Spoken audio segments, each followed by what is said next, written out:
Adler Oaks gives 2 awards a year to the Sound Espressivo. It's called the James Adler Audience Favorite Award. And I do not participate. Thank you for putting that up. I don't vote, folks. I don't want to have a say in who earns the award. That is an online competition, but I'm on the stage of Carnegie Hall. It was a Wild Recital Hall at Carnegie Hall with Dr. Anna, and we discuss it, and I invite the audience to vote to make sure that they participate and that they have a say in the award. And it was so popular that we also created the J&S Silver Medal Award. It's the James the Scott Silver Medal. So this way, people who earn, it's up to the judges for these competitions, but for the online award, it's very important that, in my way, Adler Oaks is giving something back. That's so wonderful. It's very generous of you. Thank you very much. And it's just one of the very little things that anybody could do to help just inspire young people trying to just get ahead in the arts. And it's like, oh, there could be a prize, there could be just some great recognition, and you never know what comes of prizes sometimes. I mean, even if there isn't money, or even if there is, I mean, someone might be listening, be like, hey, I know that you won this prize, or I know you were runner-up for this prize. I like you. I want to hire you. And there's so many great things that could come from that, and the recognition itself goes such a long way in the bigger scope of things. This is very generous for you to help, lay this track down. And it's Scott's and my pleasure to do this. It's a way of giving something back. And what you and Anna are doing is very, very noble. Thank you. We've been loving just putting these events together and just listening to all the glorious music, and and it's amazing young talent of young at heart. So let's not just limit it to under 13. You have many categories. Oh, and yes. Very, very good. We've had those kids that can sit at the piano and they can't even reach the pedals, and they play like they're in charge of the universe or something, and jump off the bench. They're 5 years old. We've had it all, and it's just great. Yeah, so we're at Carnegie actually on April 1st and 4th. And April 1st will be a recital, and April 4th will be with the orchestra. I should mention also, April 1st we have the Boston String Ensemble, string ensemble of like 20 kids, and they're just wonderful. They're going to start out the program, and we also have the Leonard Quartet from Washington, D.C. They're going to be presenting many modern compositions for string quartet. It's going to be really great. And then, of course, all the selected auditionees that play wonderful, and then we do it again on the 4th with orchestra and with James's piece, and with all this wonderful music. I'm just getting too excited that I'm rambling. I tend to do that when I'm excited. So that's less than a month away. Wow. Okay, we got some work to do. James, I have to ask, for our viewers out there today, how do you keep up with this lifestyle? I mean, are there any secrets that you have to just managing your life and still keeping up with your writing and your practicing and time to do the show? Is there any words of wisdom that you'd like to share? I don't recommend this, but I give up sleep. It's as simple as that. Excellent. Some nights I'm working up until 12:30. Scott isn't thrilled with that, but I'm also, as you know, I'm on the faculty at St. Peter's University, and running a very special class. I've been doing this now for well over 30 years. About 30, let's see, 36 years. It's either live performance art or live musical art. We alternate every other year so that students can repeat it. And I take them to live events and Broadway shows and dance, and sometimes they get to hear Professor Adler perform. But I always tell them, on that day, I will not be your professor, I will be your guest performer. So somebody once wrote, Professor, will you be taking attendance? I said, yes, from the piano. I will sing. I've done that. Look out in the crowd back who's not here. Yeah.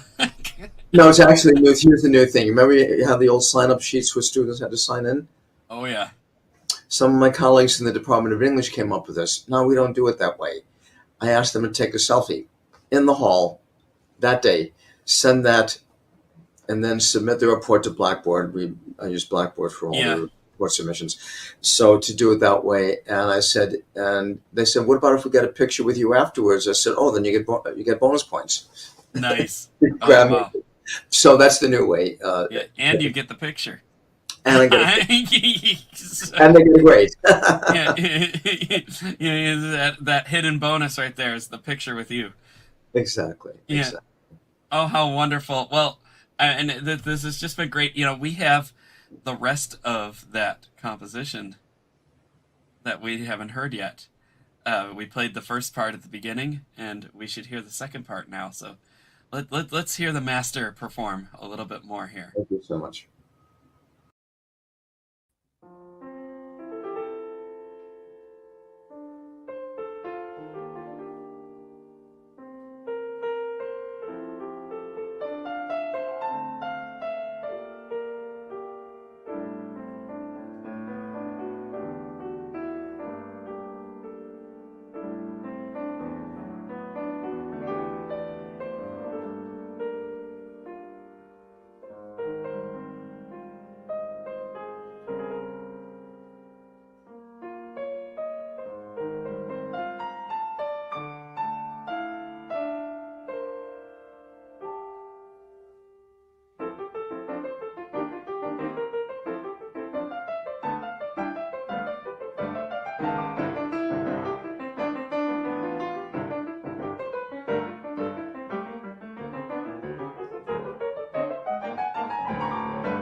So it's time for me to introduce Anne de Boisson, our featured guest for today's program of music and musicians around the globe. After a childhood shaped by travels, Anne de Boisson quickly moved towards composition. She is a winner of the first prize at the International Competition Music and the Earth in composition in 2013. She received a state commission from France for a quintet for cellos as part of the commemoration of the centenary of the 1914 through 1918 World War. This piece was created in presence of more than 80 UNESCO ambassadors. And then she received another state commission from the Army Brass Band, who performed at the annual gala concert of the Land Forces 2018. She's a winner of numerous residencies highlighting composers in France, Israel, Belgium. She had a chance to regularly be invited to festivals to participate in professional meetings as a jury member, and has composed music for some 50 audiovisual projects, including a feature film, The Taste of Apples is Red, and we will hear a clip of that music in our today's program. She won numerous awards and special mentions in many film festivals. And in 2021, she released her second album entitled Fusion. And again, we'll hear a little bit of a presentation from that album. These are all her own compositions. She also regularly performs in the recitals all over Europe and France, Switzerland, Germany, Sicilia, Sardinia, and many other countries as a pianist and a composer. And together with her fantastic sister, who is a violinist, and we'll hear some of their duo today as well. And just a week ago, I was privileged to hear Anne's fantastic composition, Metamorphose, performed no other stage but at Carnegie Hall, and it had a great success at Carnegie Hall, was received by the audience with great warmth, and performed by a flutist from Austria and a harpist from Juilliard. Now, I would like to invite Anne to join me in the studio. Anne, it's a great pleasure to have you with us. Welcome. Thank you for taking time and joining us from France. Thank you so much for this introduction, Anna. Thank you. I'm so excited to be there. It's so nice. Wonderful. And I have so many questions which I want to ask you. As a very successful and very young composer, that's a dream come true for many people. So first of all, this was such a great success of your piece at the Carnegie Hall. I was there. The audience was on their toes the entire time. The performance was beautiful. I wanted to ask, why did you select this particular piece, the Metamorphose, to be performed at the Carnegie? Oh, it's a good question. Actually, Metamorphose has a special history because it was a piece that was commissioned, ordered by the flutist Elizabeth Most, who played at Carnegie Hall I met her. ago. Yeah, exactly. She's a wonderful flutist and such a nice person. Fantastic. It was such a great pleasure. Yeah, fantastic flutist. Yeah, we know now for quite 4 years. And yeah, so she commissioned this piece 2 years ago. And it was performed as a world premiere in the wonderful church in Austria. And this church was fantastic. A church, and I remember, with a fantastic stained glass. So it was in Salzburg. And composing this piece was a full joy to me, and very, very emotional experience. And with this piece, I try to explore different kind of sounds and different way of playing, as well with the flute as well as with the harp. And so yeah, when Elizabeth sent me a few months ago the flyer of the Progressive Musicians competition, it was absolutely obvious that I had to select this piece. That's wonderful. I heard, yes, there are some new techniques of playing the flute and the ensemble with the harp, but I believe there is also like a program of the piece. It moves from one movement to the next one. Can you tell us a little bit about that? Yes, it's actually constructed like a story, and you have the torment, the torture with some difficulties in the second movement, and the third movement is like the hope, the joy, and an inner dance in the feelings. Fantastic. It was very interesting. The title really carries the story, and it was really good to have the title corresponding so closely with that piece so people could understand what the changes are about. Mm-hmm. Yeah, exactly. And what I love is to tell a story and to fully, when I compose, one of the main features of my own musical composition and words is to fully immerse in the experience of the atmosphere and ambience. So I like to enter in my own mood. I'm telling a story in my mind, and I'm just telling the story in my music, And you sure do. And I want to congratulate you with your piece being selected for the performance at the Laureates Gala concert at Carnegie Hall. Because, the entire jury, I'm not part of the jury, but I know the results. The entire jury voted yes for your piece. There was not even one maybe in there. Oh, that's so nice. And everyone so nice was so impressed with that composition. Yeah. Thank you. Yeah, I composed this piece with all my heart, and so it's really great to hear that. Thank you so much. Yeah, and I don't know if you were, but as a composer, you were also entered in the pool of candidates for the Adler and Adler Oaks Audience Favorite Award. We don't have the results yet. We will be announcing them this Sunday. So stay tuned. You're in the pool of that, and the audience already made their vote. The voting is closed, so we'll find out. I can't wait to find out who won. Yeah. I want to show our audience a little clip of the fusion where I believe you perform with your sister. Exactly. Yeah, exactly. Let's watch this clip. Perfect.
I would like to offer you to watch a clip of another composition by Anne. The Taste of Apples is Red. That's a very intriguing title. So let's see what the music says.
Thank I you. also want to ask you a little bit about the practical side of things. You're not just, I don't want to say just, you're a fabulous composer, but you're also a successful composer. And you're also a very young, successful, fabulous composer. And for a lot of people who really love music, love composition, it's always a difficult question of dedicating a lot of time to the profession and not knowing what, the practical outcome is going to be of it. So you get a lot of commissions and a lot of opportunities to make your music not only beautiful, not only yours, but also serve the purposes of collaboration, and hopefully you get paid for at least some of it, building your career. So I want to ask you how you do that, and what would you recommend to others who are maybe stepping on that path or considering that path, maybe possessing great talent, but people who want to know how to also manage their careers so that it is successful. Yes, it's a very, very important question. And I would say, I think as a composer, it's important, it's very good to have more than one string in your bow. And that's why I'm a composer for the stage. I compose a lot with for my sister and I, and perform a lot. Because it's a way to share your music, to share your composition, to be recognized, and so on. I'm also a composer for films, as you understand, and it's another kind of way to be recognized. And yes, I think the most important thing is to meet people, to participate to composition also, because it's a very, very good way. Like now, it's a fantastic way to be recognized, to be seen, and this is important. If you are in your bedroom, nothing is going to happen. So it's very important to share your music and to be not shy with that. I remember when I was a kid, I started composing when I started the piano. For me, it was my way of talking, and and I was a bit shy. It was my secret garden at the beginning, and and now and now when I see the joy I can share, and the joy it could be to listen my music, it just give me the energy to continue and so on. So yes, I mean, of course it's a difficult path, and you have to be patient, you have to be curious, to always to be Persistent? to be resistant. Yeah, you're right, to be resistant And persistent.